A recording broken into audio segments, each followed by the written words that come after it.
Good evening, everyone. Hare Krishna.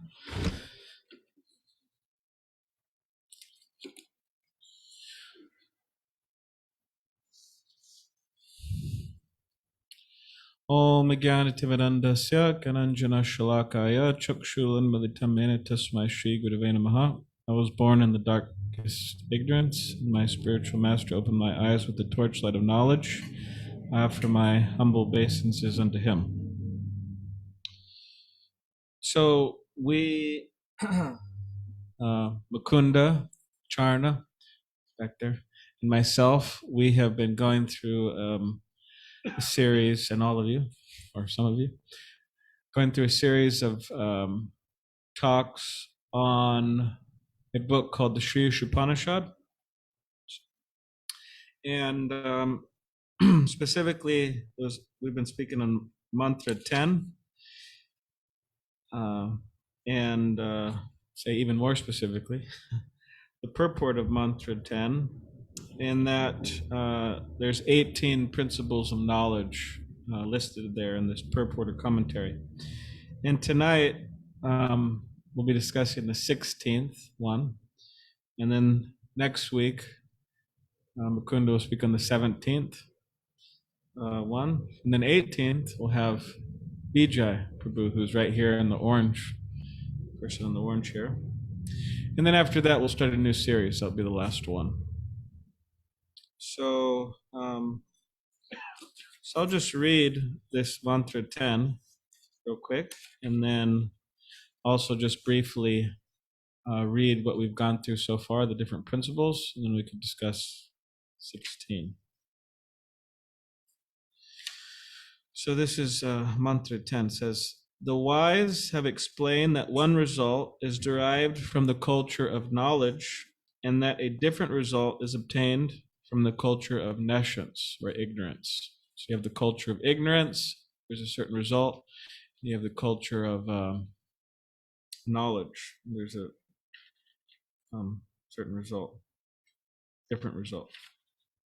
So what we've gone through so far is here, I'll just read it.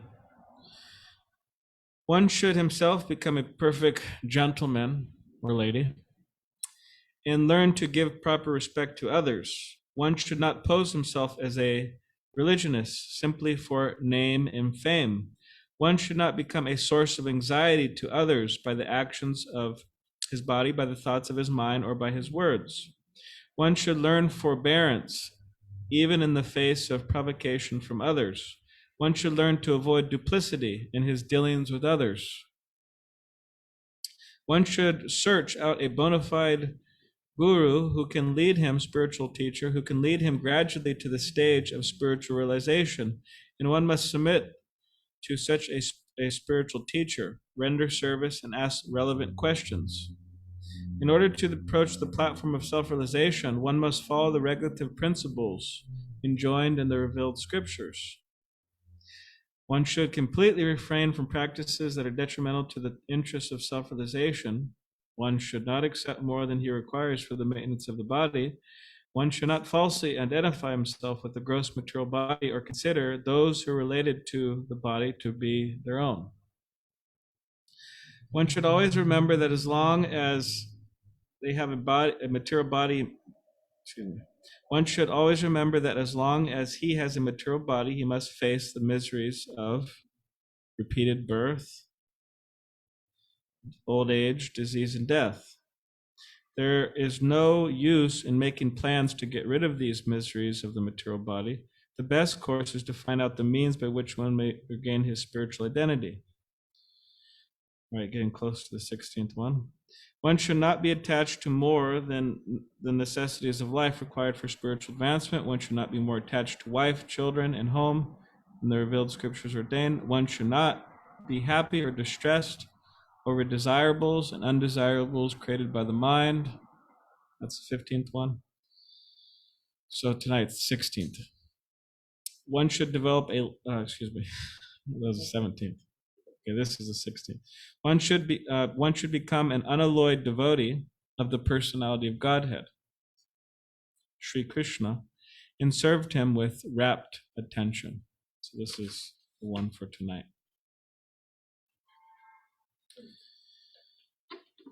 So one should become a devotee of the Supreme Personality of Godhead, Sri Krishna, and serve him with rapt attention.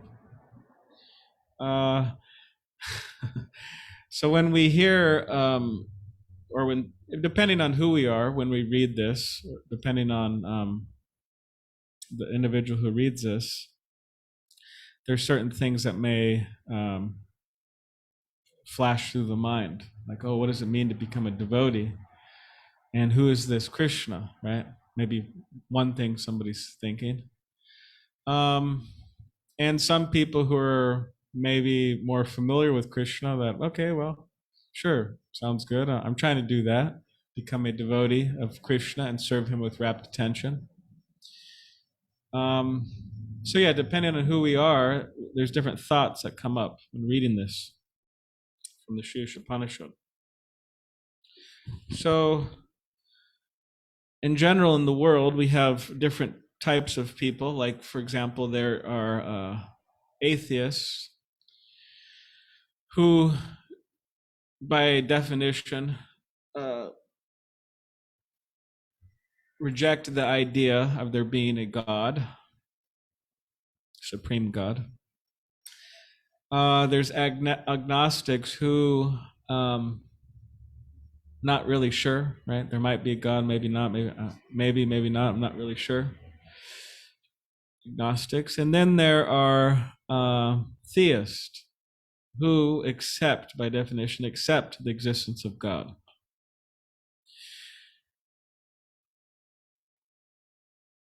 Now, in relation to the theists, in relation to people who accept the existence of God, of course, anyways, so we discuss that. And in relation to people who accept the existence of God, there's different concepts of God that people have. Some people have concepts, like, for example, there was one preacher, and he said that no one has seen God.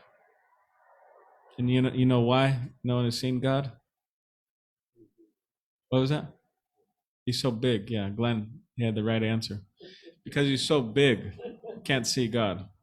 So, in other words, if you if you keep on going, farther back, you still can't see him because he's so big, and you'll never be able to see him, no matter how far you go back, because he's so big. That's what he said. His concept. Or you have people who they think God is like, they have that, it's a famous painting, but they have a picture of God as kind of a old man. He has a long beard, white beard. That's a concept people have. Or concept of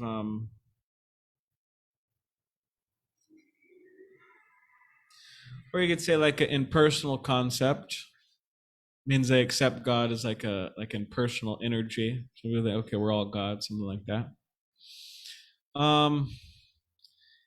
And then you have, but then you have people like, for example, my friend was telling me the other day that he always, it was a mystery to him. He wanted to know what God looked like. He accepted that, okay, there's a God, and what does he look like? So then he would ask people growing up, okay, what does God look like? And then people, they say, oh, well, we don't know, the priests and so on, but we don't know. We've never seen him. It's a great mystery. So then he happened to be speaking with somebody else, Hare Krishna person. And when my friend, he asked him, he said, oh, what does God look like? And then this person, he pointed to a picture of Krishna. He said, oh, that's God. So then my friend said, oh, well, all right, well, Krishna is quite attractive, so maybe that could be true. Maybe he can be God. So here in this particular uh, item of knowledge is saying that one should become a devotee of Krishna, and served him with rapt attention. It says the personality of Godhead. So this particular book and many books like this are explaining that Krishna is the Supreme Personality of Godhead. And that may, there's certain reactions it will cause certain people, but that's what's being stated. And our spiritual teacher would say that, okay, if you don't accept Krishna as the Supreme Personality of Godhead, then who do you accept? If you're a theist, who do you accept? And he would say, if you could give us a better description or a better description of God, then we'll accept it. So it's a bit of a challenge, you could say. And if we analyze within the world's wisdom, spiritual literature, spiritual books, we'll see that there's not much description given. It's quite vague. It's vague. Okay, who is God, and some definition there, definitions of what he does and who he is, and but if we look within Shushapanishad, or specifically this book, it's called the Srimad Bhagavatam, the 10th canto. If we look there, we'll find great descriptions of Krishna. There it's describing Krishna as the Supreme Person of God, and it explains his life and what he looks like and his activities and everything there.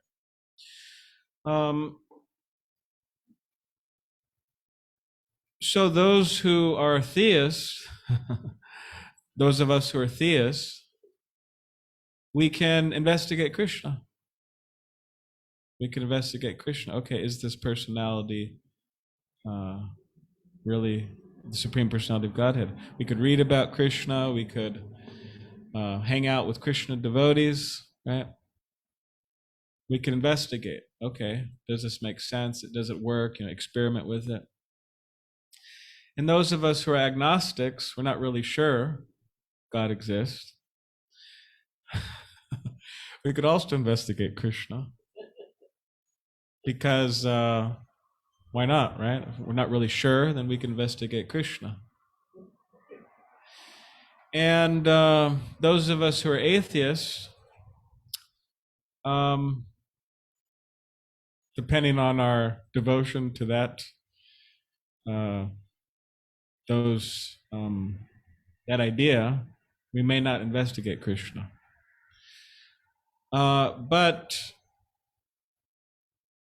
before we throw out the idea of Krishna, means those of us with atheistic tendencies, before we throw away the idea of Krishna, it would be intelligent to investigate it first. Because the atheistic or even agnostic classes of people, they're very keen, they're very they're into logic and reason, and we don't accept the existence of God because it does not make sense. We're not going to get into reasons right now. Maybe we save it for another talk, but we're not going to get into the reasons why God doesn't. They don't accept God's existence for certain reasons. They don't think it's logical.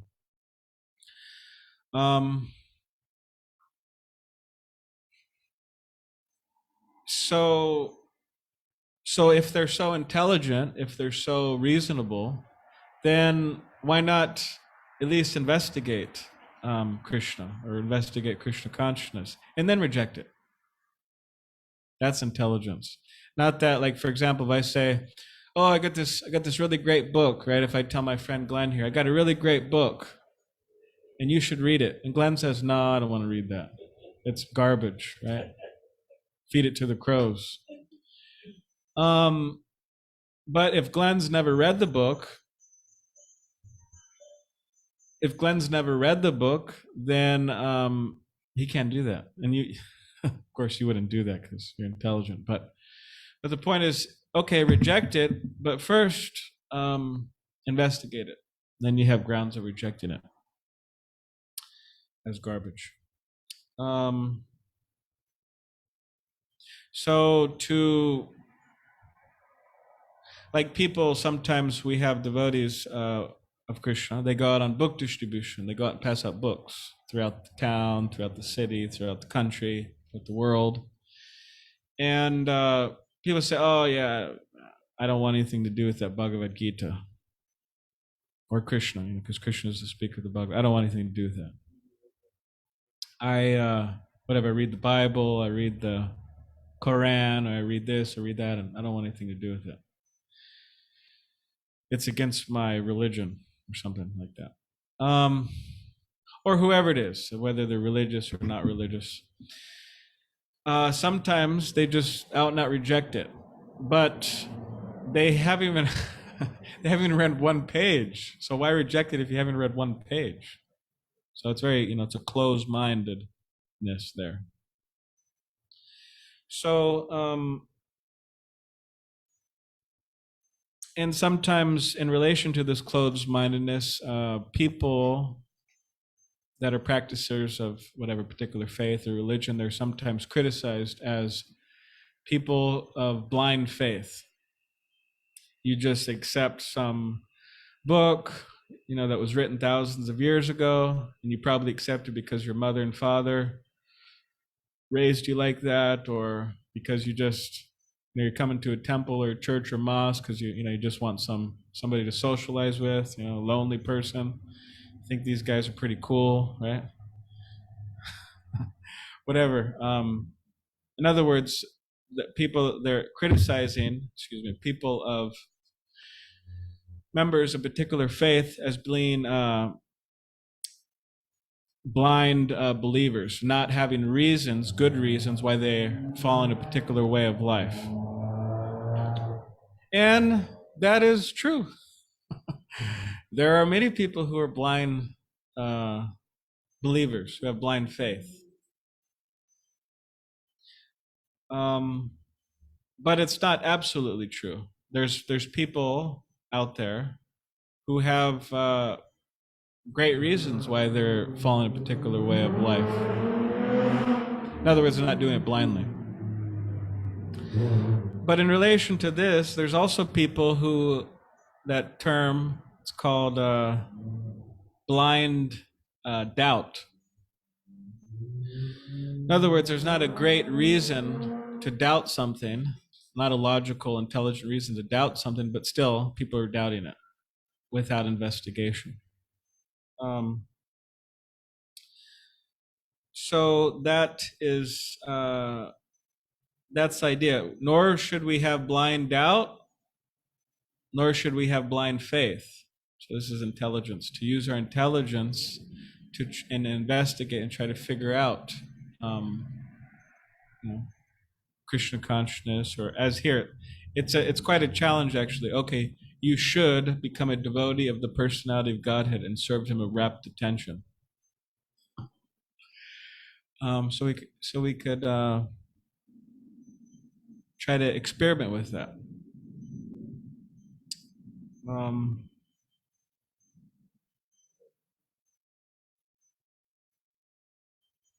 really enthusiastic cartel players there. Huh? Anyways,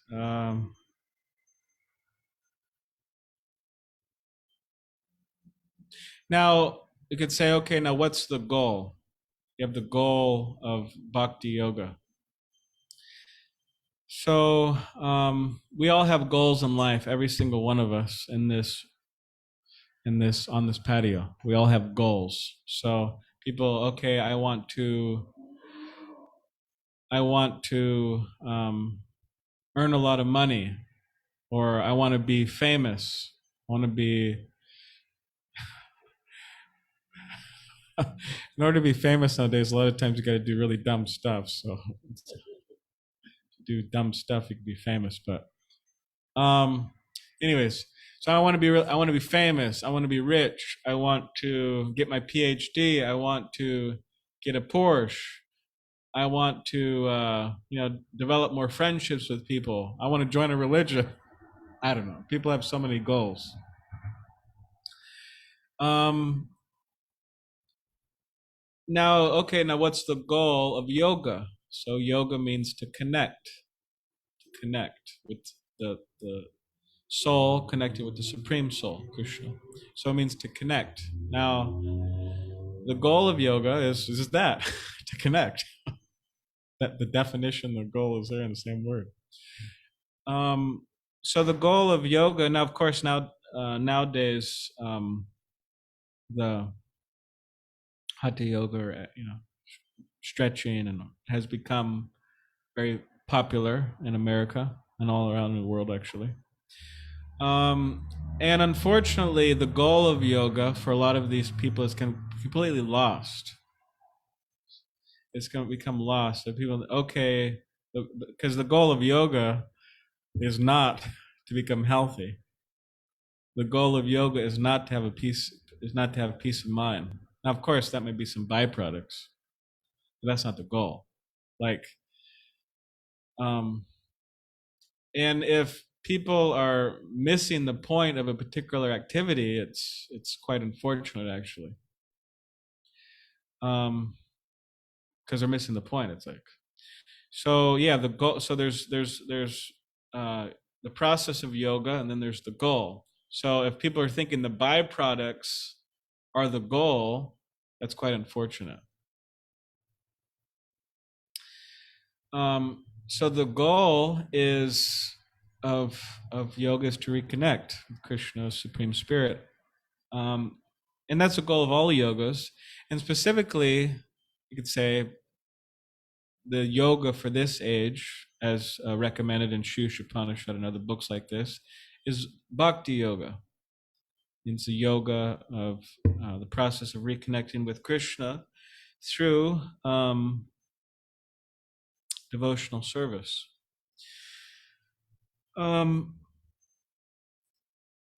And specifically, what's the goal is this love for Krishna, or Krishna prema. That's the goal. Which it includes not just loving Krishna, but it includes loving everybody else as well. And everybody else means like everybody else, all living beings, animals, trees, and every living being. And just to end with, there's a great story of this person. His name was Mrigarhi. So Mrigarhi happened to be a hunter. And what he would do is he'd take his bow and his arrow and he would shoot animals. And specifically, he would shoot them in such a way as that they wouldn't die immediately, but they would slowly die. So like he'd half kill them and he would let them slowly. And this was his profession. So according to the principles of Krishna consciousness, this isn't a very great profession, hunting, causing pain to other living beings. So this great sage Narada Muni, he came and he started speaking to this hunter and saying, this isn't very good. You're hunting, you're killing animals, you're causing a lot of suffering, and you're going to have to suffer a lot of bad karma for this. In this life, next life, you're going to have to suffer. So you better just give this up. And the man was saying, well, this is my profession, and my father taught me how to do this, and how am I going to maintain my family? Narada Muni said, no, don't worry about it. Well, you'll be able to maintain your family. And the man said, okay, fine. So then Narada Muni said, okay, now break your bow. So the hunter broke his bow, big sacrifice, threw it away, stopped hunting. And Narada Muni, he said, now you should engage in chanting Hare Krishna, engage in Bhakti Yoga. And in this way, you'll spiritualize your consciousness, you'll purify your consciousness, and you'll elevate yourself to Krishna consciousness. So then some time passed, and Narada Muni, he left, and I don't know, maybe it was a year later, he came back with another great sage, and then they were walking, and then this previous hunter, Mrigari, he saw Narada Muni coming, and this other sage. So then while he was walking, this Mrigari, he started moving the pathway. He started with his shawl. He started sweeping the pathway because he didn't want to step on any ants. He didn't want to step on any ants. So so then this other sage said to Narada Muni, just see, Narada Muni said, by your association, this previous hunter, he would kill animals and let them die slowly. Very cruel hunter. Just see, by your association, now he doesn't even want to step on an ant. So this gives us an example of the transformation that a person could have, and that people have. Yeah, that people have. And that, of course, that was an old story, but I could tell you plenty of more modern stories. Tell this. But yeah, won't get into that right now. So, all right. Does anybody have any questions or comments in person here in this cold room? Okay. Okay, we could pass the mic. It's a lot better than Minnesota, though, I tell you that much. It's freezing cold weather here. A lot better than a lot of parts of the country right now. Yes. Hi, thanks for the talk. Yeah, you could remove your mask so you could hear you better. So at some point you mentioned kind of that it's advisable to love God, love Krishna, love his creation, love his, the people, all the people that are here. Yeah. Are there any ways in which you could recommend that we could exhibit these loving behaviors to others? Okay.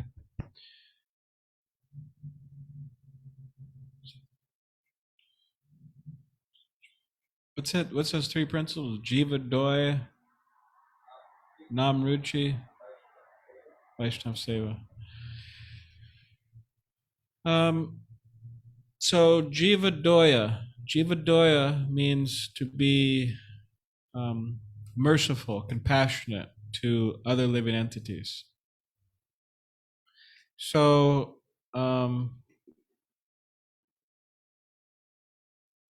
what is it? How do we how are we compassionate to other living entities? Now, of course, there's people we're dealing with, our friends or our family, or our co-workers, or people like that. So we could be kind to them, right? In different ways. But specifically, this Jiva Doya, it's referring to one should engage in welfare activities. I can stop. It's engaged. One should engage in welfare activities. And what is this welfare activities? There are different ideas of welfare activities. Like the general idea that most people have about welfare activities is that one should feed the poor. Means people don't have a lot of money. There's a lot of that going on in San Diego. Actually, anyways, so many churches. So that's there, and different aspects, different in that vein. But our teacher would give an example of that sometimes. And the example was that where it's nearby, there's an ocean. So it's a good example. So imagine there's a man, and he's out swimming in the ocean, and he's starting to drown. Now you have it, right? We have a lifeguard here, actually. I'm sure you saved some lives. But anyways, it's not deprecating. It's very important, that very important. But this is an example. So a man's out there drowning, and then imagine that you just go out there and you just get his, I don't know, I guess in this example it says he's wearing a coat. I don't exactly know why he's wearing a coat swimming, but anyways, you go out there and you get his coat, right? And you come back, got his coat, and oh, yeah, I got his coat, but the guy's out there and you didn't save him. Now that would be criminal. That would be wrong, immoral, right? Get fired for that one, definitely, right? It's not a good lifeguard. So he would say that this welfare work that just deals wholly and solely with the material means feeding people and so on, like that. This is like saving the dress of a drowning man.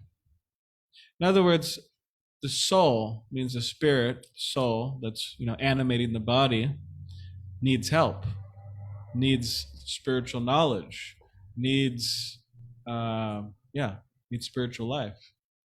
So just catering to the body or to the mind, it doesn't help the soul ultimately.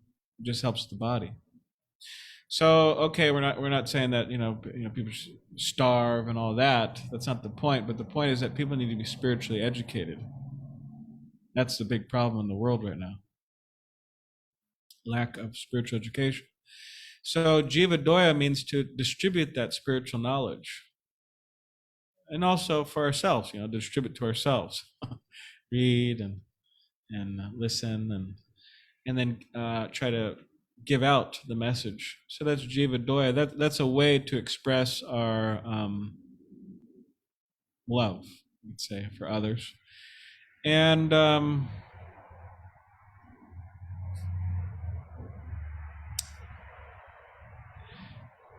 so anyways, there's other ways too, but I don't want to, take up too much time, but Thank you. You're welcome. Does anybody have any other? Okay.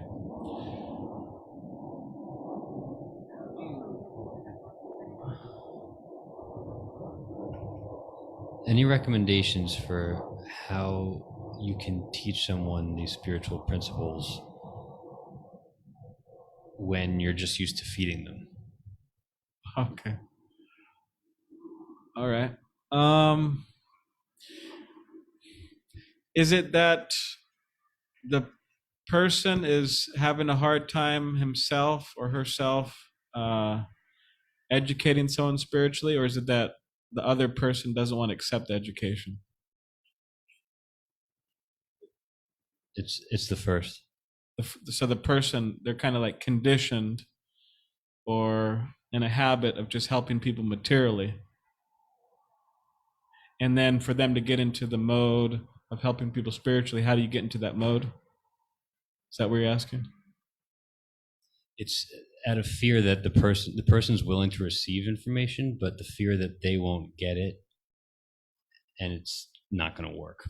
Oh, I see. So the distributor of knowledge is in fear that the other people may not get it and may not work. Okay. Well, part of life is being rejected. It's a big part of life. And that's okay, It's okay to be rejected. It's okay for people to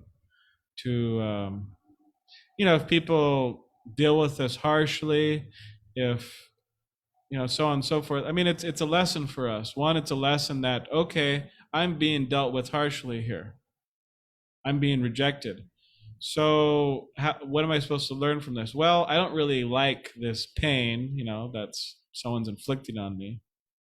I'm talking about like verbally, through their behavior. Then, okay, I'm not going to treat people like that because it's not nice. So that's like karma. Karma is a good way to teach us how to treat others properly. But or it could teach us, tolerance and so on. Now, of course, it's not like black and white, and there's so many different aspects to it. So, but yeah, if we're in fear that, okay, well, I may try to help somebody and they're not going to receive it, well, it's kind of like part of the part of the process. And we don't have to feel there's a thing it's called compassion fatigue. Means you really try to help people, help people, help people, help people, and it's like, all right, well, nobody's really accepting, so I'm just going to go back to focusing on me. That's kind of what everybody else is doing anyway. So okay, the wells, somebody else out there is going to take care of them. Whatever. What's that? It's a Greenpeace, or there's so many groups. So, but we could develop like a revolutionary spirit. Pioneering, right? Pioneering means you go to a place and it's like spiritually dead, right? Wasteland, Pacific Beach, right? Spiritual wasteland. And you set up a temple, right? And you try to pass out books and try to invite people and try to, pioneering, trying to spark some spiritual revolution. Now, of course, it may seem like it's going slow sometimes, especially this last year, but kind of, COVID. But gradually, slowly but surely, we can change people's lives for the better. Just like a tree, you plant a seed, it's not just going to sprout like an avocado tree. I know there's some gardeners here. How long does an avocado tree take to sprout, to grow and produce?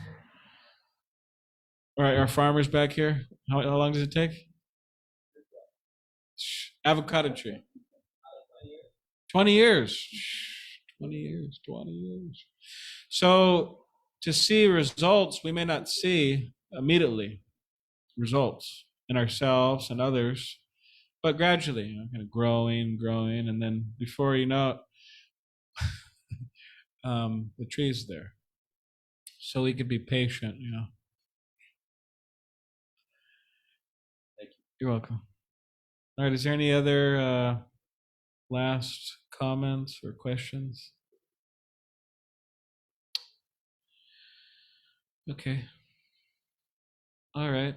So yes, thank you very much. And next week, Mukunda Charan, the man in the orange beanie back there, he'll speak on 17 principle.